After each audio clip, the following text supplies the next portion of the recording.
Hello, I am Jennifer Potter and I am the founder of Frankly. And our mission is a small and mighty one to help leaders do the impossible, to help them balance people with planet and profit, and to be able to do that without losing their mind, health, or sense of humor in the process. And in this short video, I'm going to introduce you to the Frankly Leader Framework. And the framework we have designed the framework from years of research, listening to clients, and also investigating the future that's coming to kind of put together a roadmap, if you like, and not necessarily for how to navigate the future, because nobody knows how to do that at the moment, but certainly to put a kind of framework in place about the skills and the resources that it is good to have in place that's going to help you navigate the future that's coming. So the framework is intended as an audit tool. It's intended to help you to figure out, either as an individual leader, how you're doing and where are your strengths and where might you need to power up and get some extra support and some resource. And it's also useful at an organizational level to look at your leadership community. So you may be able to pinpoint that we're really good in 3 or 4 areas, but there's a couple that actually you've either never looked at because you never realized that they were important, or that they just keep falling off the radar. So this is hopefully a tool that will help you to prioritize your resources, prioritize your investment, and prioritize how to put the right scaffolding in place to support your leaders to be the best leaders that they can be. So let's dive in without further ado.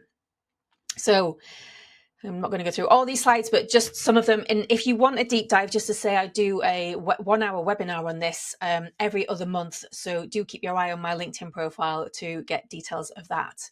But just to say, why does this matter now, and what is that future that's coming? You know, I'm particularly interested in climate, the breakdown of our climate, the collapse of our climate and sustainability, and how we're going to have to adapt and innovate in order to meet the way that we were going to live in the not too distant future. But I'm also interested in how technology advancements sit alongside that, and innovation and disruption.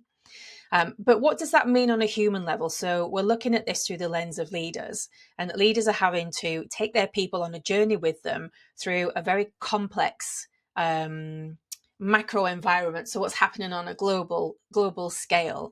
So typically, a while ago, we used to use the term VUCA, and we used to talk about it being volatile, uncertain, complex, and ambiguous. And that's the environment that we're trying to operate in.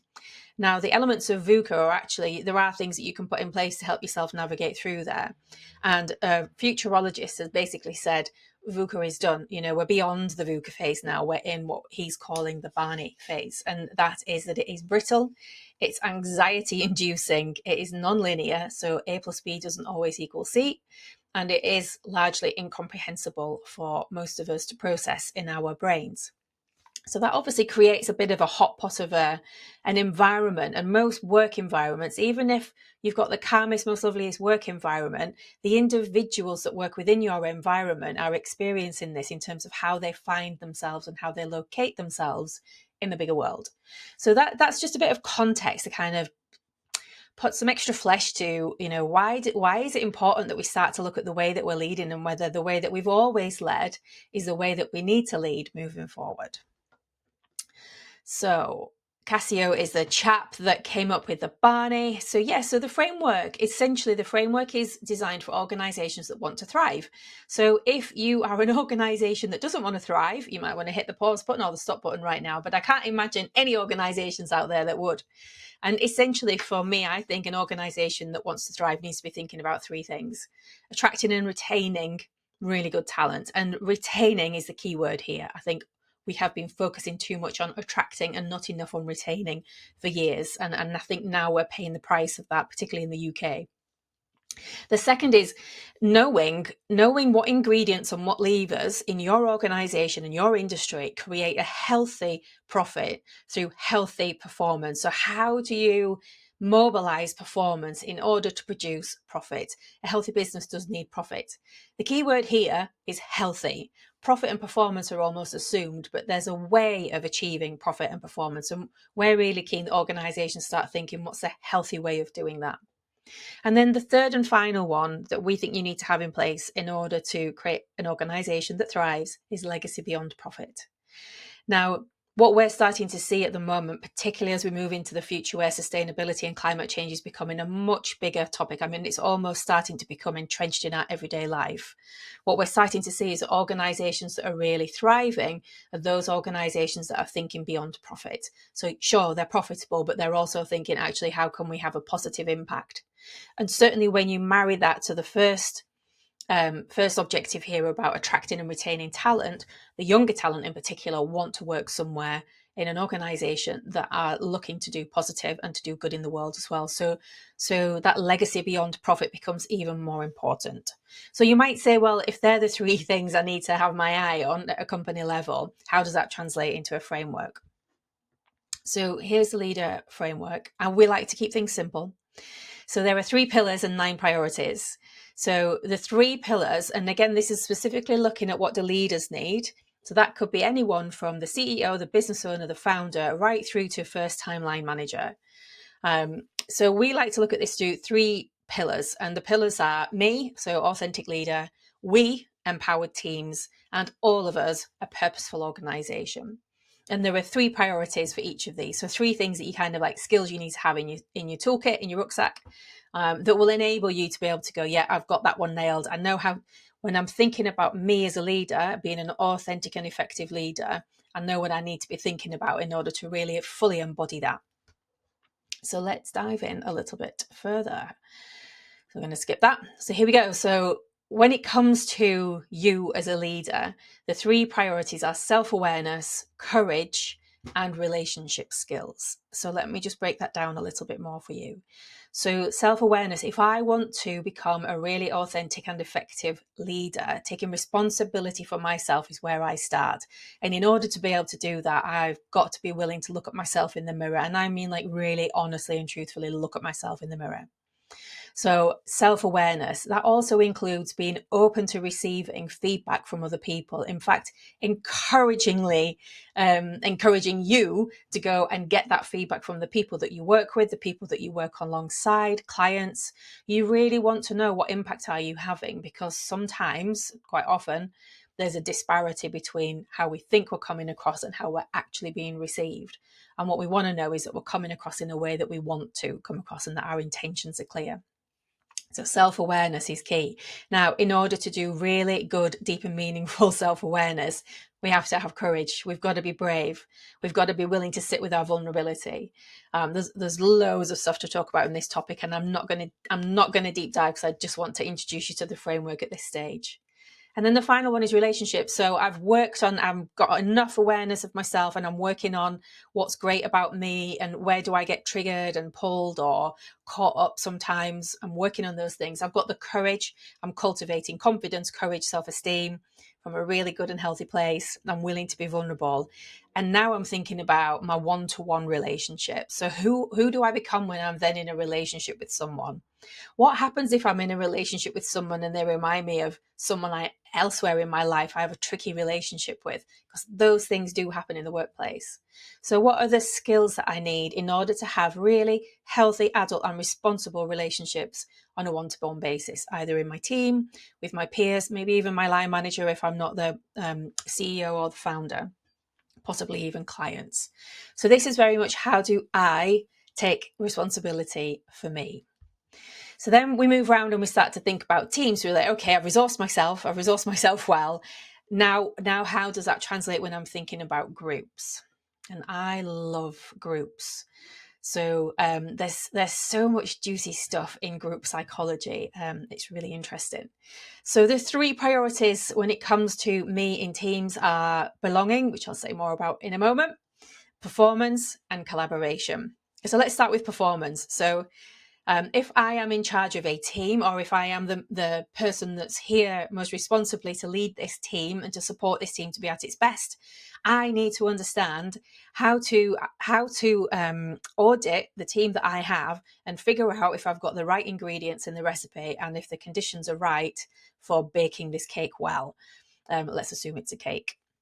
So performance is about healthy performance. So how do I learn how to identify I've got the right ingredients in the place, be able to put my radar on and spot when performance gets stuck, and also then work with my team in a way that enables them to figure out how we get out of the unstuckness, having an eye on the kind of things I could be putting in place to support them to be able to do that. And to do that in a really healthy way that's future fit is not you taking charge, it's you working with your people. Now, the key thing here when we're working with groups is we've also got to be mindful in this concept of belonging. So the first priority here, when we're working with teams, we've also got to be mindful of group dynamics. Now, we all have our own personal relationship to who do I become when I'm in a team? What is my team story that I've been on? And belonging here is about creating the conditions. Thinking about it, what I like to say to my clients is like, just have an explore and get curious about it in the same way that you would your customer experience and your client customer journey. So when you're thinking about onboarding a new client, it's from the very first contact all the way through the customer life cycle, right through to the leaving experience. And I say just apply the same thing to employees or people joining your team. So someone joins your team, how do you welcome them? How do you integrate them? How do you help them get up to speed quickly? Once they've joined your team, how do you pay attention to the life cycle that they're in while they're part of your team? And really importantly, and often over, most likely forgotten by many, is the leaving experience. So that leaving experience is that's the last mouthful that person will have of your team. And you want that mouthful to be the best mouthful that they've ever had. So that when they leave and wherever they go, whether it's to another team internally, a promotion, another business, that they think of the time when they were with you fondly, because that last experience leaves mark. So it's really, really important to think about that. Now, the third priority, the third aspect of teams. So I've scaffolded, I've assessed, I've audited, I've empowered my team. We're working healthily together.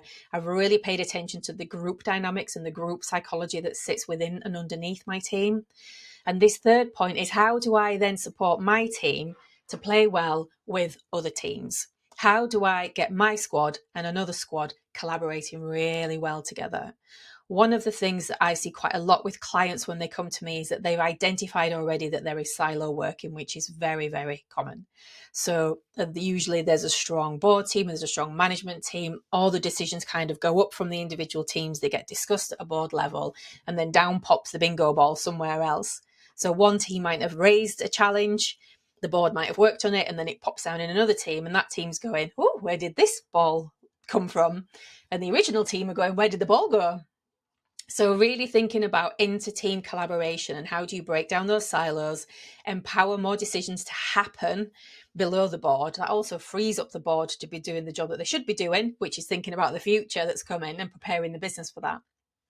So they are the three priorities for empowered teams. So we've got belonging, which is about group psychology. We've got creating a healthy performance. How do you create the healthy performance, healthy being key? And then how do I support my team my squad to work really well with other squads? So that's me as a leader thinking about my team. And so the final area is the all of us space. So we've done the I, the we, and now we move to the all of us, which is organizations. So in organizations, we have three priorities. I don't think any of these are going to come as a surprise to you because they've been around for a long time. But maybe my definition of how we take them to the next level based on the future that's coming might be the thing that makes a difference. So the three priorities we have here are strategy and innovation, culture, and the future. So let's just look at strategy and innovation. For me, strategy and innovation, what I find quite interesting is a lot of clients that I've worked with tend to look 1 year out, if you're lucky 2. And really, strategy and innovation needs to have a 5 to 10 year view, but you will bring it back to a 1 year plan for sure, and how you're going to execute that in the next 1 to 2 years. But if you're not looking beyond the short term, so beyond 1 to 2 years out, how do you know that you are preparing your business to be future resilient long beyond responding to the short-term needs of the business and those operational pressures?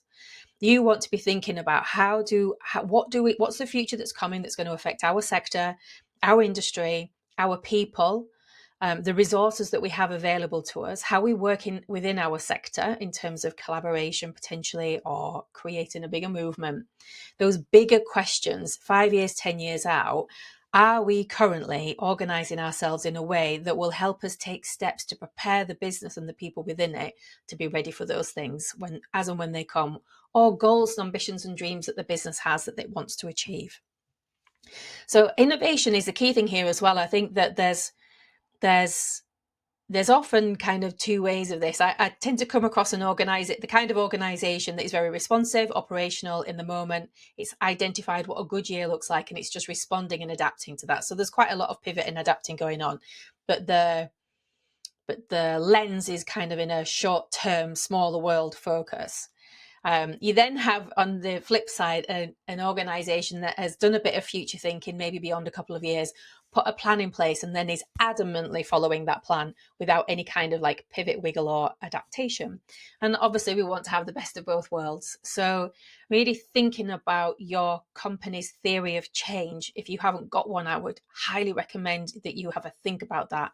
What is your company's theory of change, your relationship to change, and what is your company's approach to navigating change? If you can do that, especially if you can do that from a relational, people first approach, and I can help you with that. If you do it from that approach, you can tackle the what and the how. It is paying attention to the who, and the process enables you to then be more innovative in the moment with way less drama. So that's strategy and innovation.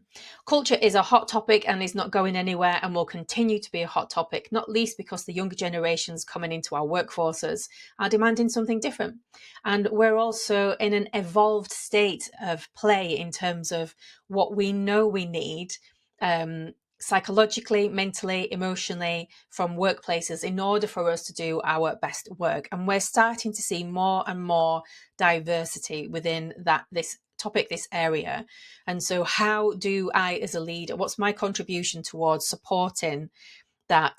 I like to think of it as an ecosystem, and as you know, environmentally, ecosystems, they evolve and they adapt, and they're much more amorphous than a kind of static culture.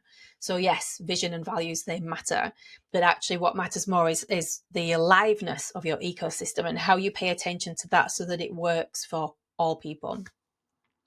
And then perhaps the most crucial, particularly in the context of the lens that I'm bringing this to you about, is the future.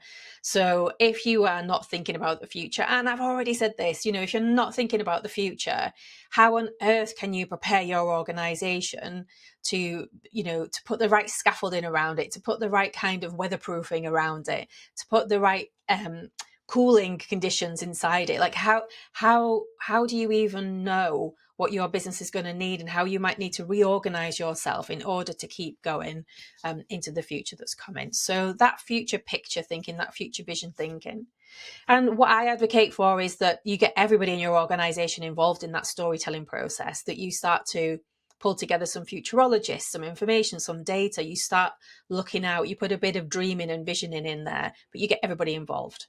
When you get everybody involved, when you get everybody in the business involved, they are more likely to give you at least 100%, if not 110% in terms of effort and commitment. If you do it in isolation as a board and then tell everybody else what you've decided, you're most likely to get 70, 80% max in terms of productivity. If I've had a say in something, I will feel like a little bit of me is already involved in the decision that's been made, and therefore I am more committed to making sure it gets seen through. So there you have it, a very whistle-stop tour of the Frankly Leader framework. So just to recap, if you want to cultivate an organization that thrives, there are 3 priorities that you need to be thinking about at a board level. That is attracting and retaining the best talent, understanding how to create healthy performance through healthy profits, and being clear about a legacy beyond profit. So making sure that you've got your eye on the impact you can contribute as well as while you make money. Now, in order to do that from a leadership perspective, when you're thinking about what do our leaders need, it's how do we resource leaders to become authentic and effective as individual leaders? How do we give them the tools and resources so that they can lead teams really well? Because it's really important that your teams are working together effectively. And then finally, what's a contribution that our leadership community can make into us becoming an even more purposeful organization than we are today? And the 9 priorities that go with that. So I hope that's just given you a flavor of the framework and maybe even got you starting to think about, where are my strengths? Where is my organization's strengths? Where do we give energy and time to explore in terms of these 9 hot topics? And where are we not thinking about things at all? If I can help with any of those things, you know how to get in touch. Just hit the button, make a comment below, or message me directly. Love to have a conversation with you. And if you want to go deeper into this model, feel free to check out my LinkedIn profile and make sure that you sign up to get my webinar details. I run them every month, and every other month we always talk about the framework. So hopefully see you there at some point.